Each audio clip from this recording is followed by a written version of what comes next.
देखिए दीर्घ स्वर संधि कंप्लीट हो गई थी कर, उसका नेम और उसकी पहचान हो गई। नेम और उदाहरण हो गए थे, आज इसकी पहचान हो। लिखो लिखो पहचान, इसमें लिखो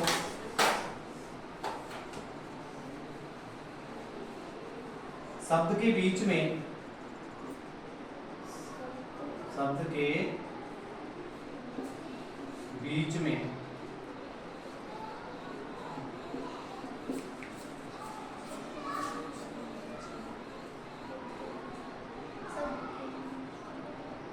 आकी बड़ी ई की, आकी ओब्लिक का चिन्ह लगा लो, आ या बड़ा ई, ये बड़ा री सी, बड़ा ऊ, ये बड़ा री सी की मात्रा होगी, मात्रा होती है, ऐसे। ठीक है, यानी शब्द के बीच में आ की मात्रा, बड़ी ई की मात्रा, बड़े ऊ की मात्रा या बड़ी री सी की मात्रा होती है, ये इसकी पहचान होती है। जब भी आपको संधि विच्छेद करना है, यदि बीच में आ की मात्रा आ रही है, बड़ी ई की मात्रा आ रही है, बड़े ऊ की मात्रा आ रही है, बड़े री सी की मात्रा है, तो वहां से आपको संधि विच्छेद करना है, उसमें दीर्घ स्वर संधि होगी, अन्यथा दीर्घ स्वर संधि नहीं होगी। ठीक है, ये इसकी पहचान होगी, यानी दीर्घ स्वर संधि कंप्लीट होगी। दीर्घ स्वर संधि का नेम, उसके उदाहरण और उसकी पहचान लिख लिया होगा, मिटा दूं? नेक्स्ट आ जाओ, अगली संधि का प्रकार लिखो, नंबर 2 डाल लो। 2 नंबर में गुण स्वर संधि, गुण स्वर संधि। अभी बेटा आपको बहुत आसान लग रहा होगा, जैसे जैसे ये संधि के दूसरे प्रकार और मैं करवाऊंगा तो वहां पे थोड़ी सी कंफ्यूजन हो जाएगी, तो आपको स्पष्ट तौर पे मैं बताऊंगा भी, समझते हुए चलना है। ठीक है, देखेंगे गुण स्वर संधि। अब सबसे पहले इसका लिखेंगे नियम, गुण स्वर संधि का क्या लिखेंगे? नियम। इसका क्या नियम होता है?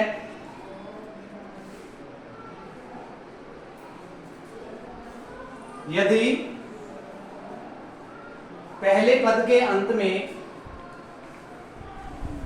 नियम को ध्यान से पढ़ना है, यदि पहले पद के अंत में ए या आ हो, ए या आ हो,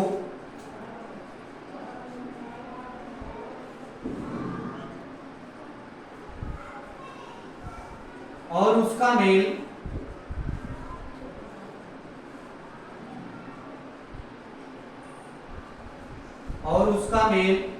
ई या बड़ी दोनों प्रकार की, अथवा ओब्लिक का चिन्ह लगा दो आप, है ना, ई या बड़ा ई ओब्लिक ऊ या बड़ा ऊ, अथवा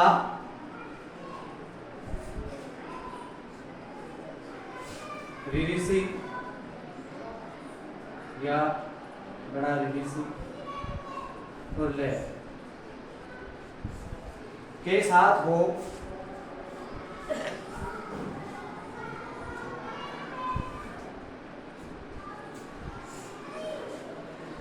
ए आ का मेल ई या बड़ी ई, ऊ या बड़ा ऊ, रीरिसी या बड़ा रीरिसी अथवा ले के साथ हो, तो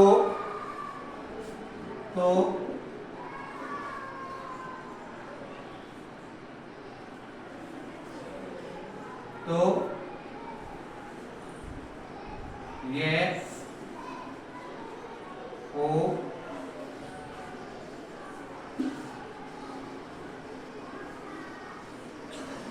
तो लिखो, तो ई का ये,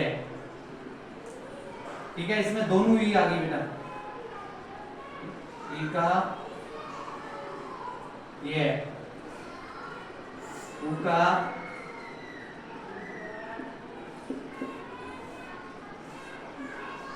ओ, ऊ का ओ, रीरी सी का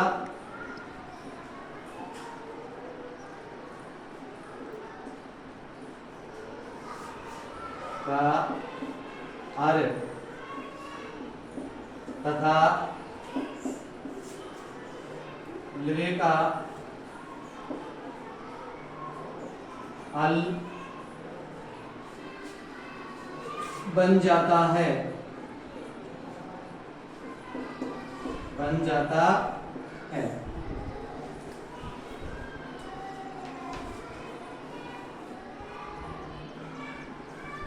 यदि ए या आ का मेल ई के साथ में या बड़े ई के साथ में, ऊ या बड़े ऊ के साथ में, रीरी सी या बड़े रीरी सी के साथ में अथवा लरे के साथ में होता है तो ई या बड़ा ई है वो ए में बदल जाएगा, ऊ या बड़ा ऊ है उसका ओ बन जाएगा, रीरी सी या बड़ा रीरी सी है उसका आर बनेगा और लरे का अल बन जाता है।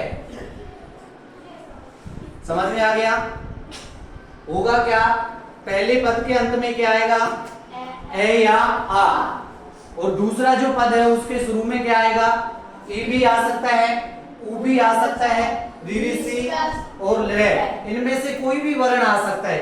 यानी दो ए 4 और 2 ए 6 और 1 ले 7, इन सातों वर्णों में से कोई भी एक वर्ण आ सकता है। अब जब भी ए या आ के बाद में ई आता है तो बनेगा ए, ध्यान रखना है ई का क्या बनेगा, ए, ई चाहे छोटा हो या बड़ा, लेकिन ई का क्या बनेगा ए, ऊ या बड़ा ऊ है तो क्या बनेगा ओ, रीरी सी या बड़ा रीरी सी है तो अर, और लय का क्या बनता है अल बन जाता है। लय का क्या बनता है,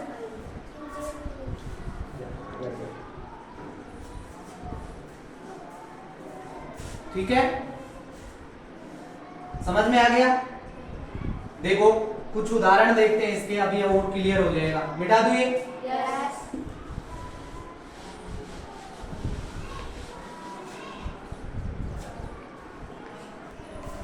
इसके उदाहरण देखिए। यथा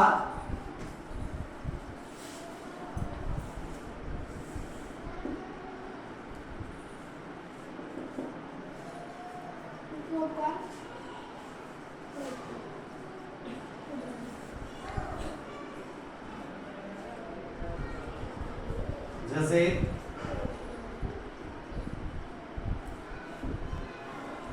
दिन प्लस ईश है।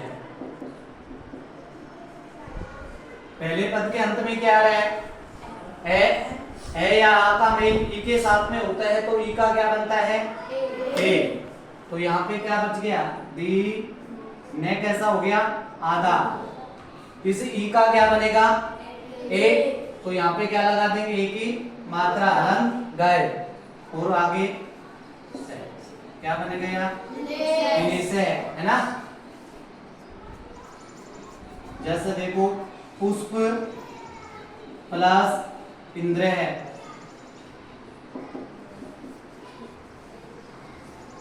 पहले पद के अंत में है और दूसरे पद के शुरू में ई, दोनों मिलेंगे, यानी ई का क्या बनेगा ए, यहाँ पे पू आधा से पे कैसा हो गया आधा। अब इधर से ए था वो इसके साथ में ई को मिलाया तो क्या बना ए, यहाँ पे ए की मात्रा लगा देंगे, ये हलंत का है, पुष्पेंद्र है।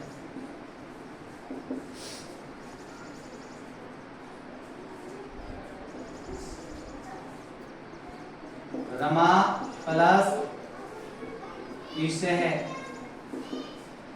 क्या बनेगा रमेश है।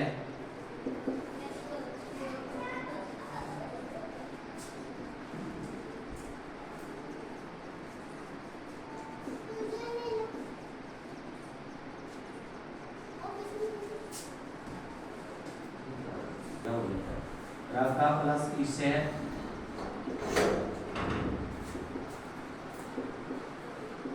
प्रकार विषय है। ठीक है, देखो दिन प्लस इसे दिनेश है, पुष्प प्लस इंद्र से पुष्पेंद्र, रमा प्लस इसे से रमेश है, राका प्लस इसे से राकेश है। ठीक है, इसी प्रकार से जितने भी चाहे पहले पद के अंत में ए या आ इनमें से कोई भी आ जाए उसके बाद में ई आएगा तो ए बनेगा। ठीक है, उसी प्रकार से दूसरे उदाहरण और देखते हैं। किसका देखेंगे आप? उका, जैसे पर प्लस उपकार है, पहले पद के अंत में क्या है? अच्छा, इसमें आ का भी हो गया ना, आ के साथ में भी हो गया और ऊ के साथ में। आप देखो ऊ के साथ में पर प्लस उपकार है, पहले पद के अंत में क्या है? ए, उसका मेल किसके साथ में हो रहा है? ऊ के साथ में। यदि ए आ का मेल ऊ के साथ में होता है तो क्या बनता है? ओ। ए आ का मेल ई के साथ में होता है तो क्या बनता है? ए। ठीक है, पर प्लस उपकार है, दोनों को मिलाएंगे पैर रे कैसा हो गया? आधा। ऊ का क्या बन गया? ओ की मात्रा लगा देंगे, प्रोपकार है। ऐसे ही देखेंगे महा प्लस उदय, ए आ का मेल ऊ के साथ में हो रहा है, ऊ का क्या बनेगा? ओ, तो यहाँ क्या बन जाएगा? मैं है आधा हो गया ना, ऊ का ओ बन गया तो ये ओ की मात्रा लगा दी, ये हलंत गायब महोदय।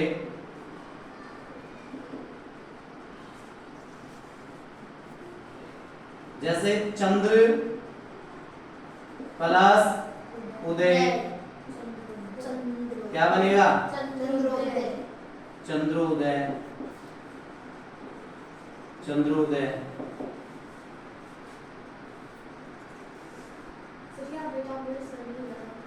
यहाँ भी लगा दो सर।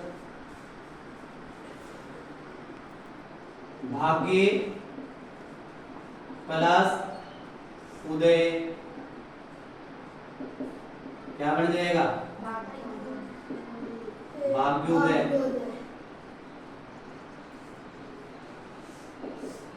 ठीक है, समझ में आ रहा है?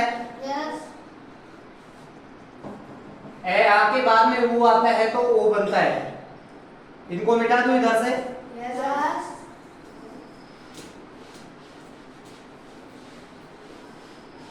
अब रीडीसी के कुछ एग्जांपल देखते हैं। इसको थोड़ा अच्छे से समझना।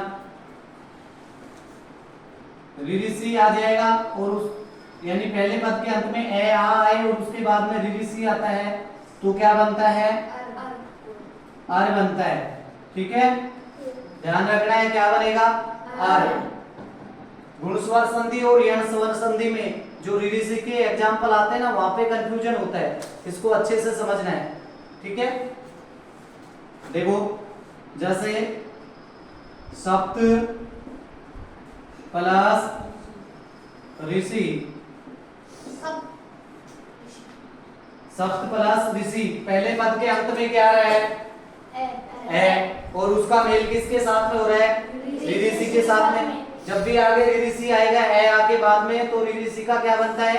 अर। एक बार इसको समझो, यहाँ पे से आधा पे और तय भी कैसा हो गया? आधा, है ना? इसका जो ए है उसके साथ में ये मिलेगा, इसके मिलने से क्या बनता है? अर बनता है। तो इसके बाद में क्या जुड़ेगा? एर। मैंने सीधा ही लिख दिया। ठीक है, यहां से ए और ऋषि था ना, इस ऋषि को मिलाने से क्या बना? अर। तो अर लिख दिया। आगे क्या बचा है? सी। इसको यथावत लिखेंगे। अब देखो इधर पहले पद के अंत, पहले पद में शुरू में क्या है? से, फिर आधा पे, फिर तय। अब तय हम पूरा कर देंगे। क्यों कर देंगे? क्योंकि ये जो ए है ये इसमें मिलेगा कि नहीं? ये व्यंजन वर्ण है, ये स्वर वर्ण है, इसको इसमें मिला दिया तो तय पूरा हो गया। आगे रे है, ये आधा है और सी। अब जब आधा रे है उसके आगे कोई स्वर नहीं है तो इस आधे रे के इस आधे रे को लिखेंगे कहाँ पे? सी के ऊपर। ये जो रे है ना बड़ा बदमाश है, ध्यान रखना इसका, हमेशा ऊपर ही लिखा जाएगा। कहाँ पे लिखा जाएगा? ऊपर। और लिखा किस वर्ण के ऊपर जाएगा? सी के ऊपर। अगले वर्ण के ऊपर लिखा जाता है। यहाँ पे तो सी के ऊपर लिखा जाएगा, लेकिन जब भी रे आता है आधा, आपको उसको लिखते समय ध्यान रखना है अगले वर्ण के ऊपर लिखना है, और बोलते समय उसको पहले बोलेंगे। ठीक है, तो ये कैसे बनेगा? से आधा पै आधा पूरा तय हो गया, तय। अब उसके बाद में सी, और इस सी के ऊपर क्या लगा देंगे? रे की मात्रा लगा देंगे, सप्तऋषि। समझ में आ गया? यस। आगे और एग्जांपल देखो, जैसे राज प्लस ऋषि क्या बनेगा? राजर्षि। हर की ध्वनि आनी चाहिए बीच में बोलते समय, राजर्षि, है ना?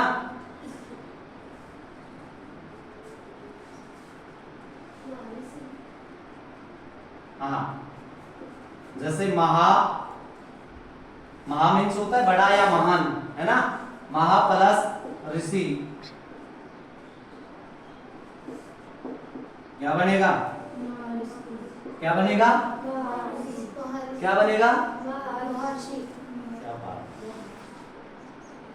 ए या आ के बाद में ऋषि आता है तो अर बनता है, तो ए आ तो चला ही रहेगा, फिर महा कैसे बनेगा? क्या बनेगा? अरे इधर का आ और इधर से ऋषि, इन दोनों को मिलाया ना, इन दोनों को मिलाने से क्या बन रहा है? अरे तो इधर से जब आ घटा देंगे तो यहाँ तो मह ही बचेगा ना, मैं आधा है, आधा हो गया ना, मैं है कैसा हो गया? आधा।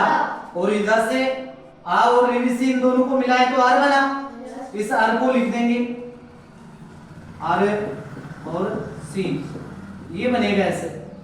अब इसको शुद्ध रूप में लिखेंगे कैसे? सीधा लिख देता हूं, महर्षि। ध्यान रखना है महर्षि नहीं बनेगा, क्या बनेगा? महर्षि। ओके, हो गया? चलो ऐसे ही देख, देव प्लस ऋषि से देवर्षि बन जाएगा। ठीक है, अब हम यहाँ पे इधर लिरे से संबंधित भी कुछ एग्जाम्पल देख लेते हैं। लिरे से संबंधित एग्जाम्पल बहुत कम आते हैं, वैसे ऋषि वाले भी कम ही आते हैं। क्यों? क्योंकि इनका प्रयोग हिंदी में कम करते हैं, केवल संस्कृत में करते हैं। अभी हम देखेंगे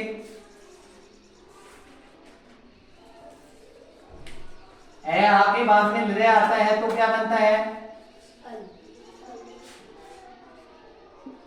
क्या बनता है? हल। ठीक है, यहां देखो, मम प्लस ललकार है, पहले पद के अंत में क्या है? ए, और उसका मेल किसके साथ में हुआ है? रे के साथ में। ए आ का मेल लिरे के साथ में होता है, तो लिरे के साथ में होने पर क्या बनेगा? अल। यहाँ पे मैं कैसा हो गया? आधा। मैं कैसा हो गया? आधा। ये लो आधा मैं कर दिया। अब यहां से ले ले, इसमें जोड़ा है तो क्या बना? अल। तो क्या लिखेंगे? अल। और उसके बाद में क्या है? कार। कार्य बच गया ना, तो ये कार्य लिख देंगे। जोड़ करके लिख लो, क्या बनेगा? जोड़ करके लिख लो, ये शुद्ध रूप में लिख देता हूं इसको, क्या बनेगा? मैं आधा ले का ले। ठीक है, ऐसा ही देखो, ताऊ प्लस ललकार है,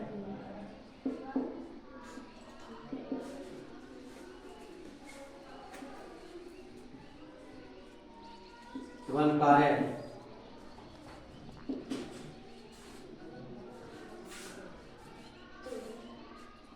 ठीक है, उतारो फटाफट उतारो।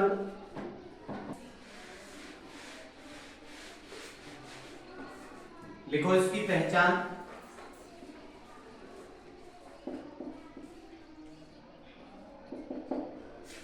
एक नंबर लगा, दो दो पहचान है, नंबर 1 लगा के लिखो।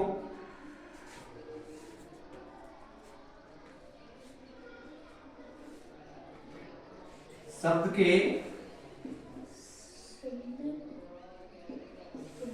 उदर, उदर मीन्स होता है पेट, यानी शब्द का जो मुख्य भाग होता है उसके बारे में बात की जाए। शब्द के उदर के ऊपर, देखो बेटा आपने एग्जाम्पल देखे थे, जैसे मैंने लिखाया था महेश है, ऐसा कुछ एग्जाम्पल होगा। परोपकार है ना, ऐसे एग्जाम्पल लिखवाए थे ना। उनमें आपने देखा होगा पहला जो शब्द है महेश है, इसमें जो इसका मुख्य भाग है उसके ऊपर किसकी मात्रा लगी है? एक की मात्रा लगी है। और नीचे इसमें परोपकार में किसकी मात्रा लगी है? ओ की।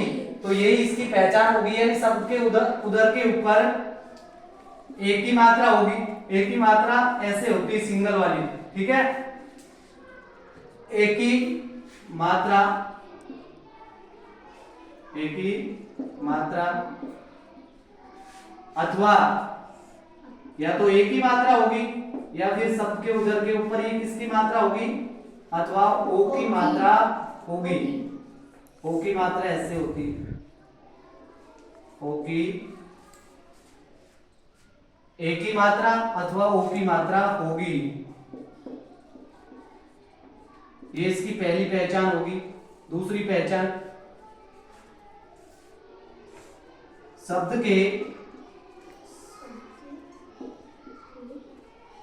अंतिम वर्ण, अंतिम वर्ण के ऊपर, अंतिम वर्ण के ऊपर रे की मात्रा होगी, मात्रा होगी।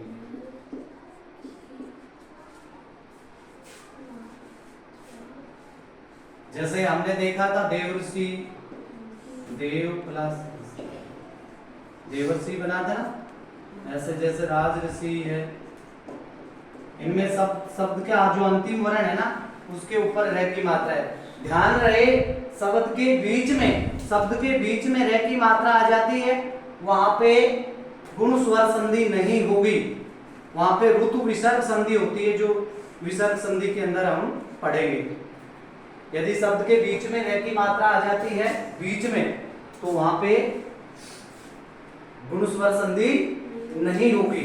अंतिम वर्ण के ऊपर जब भी रे की मात्रा आएगी तो ही गुण स्वर संधि होगी, ठीक है। ये गुण स्वर संधि आपकी कंप्लीट होगी।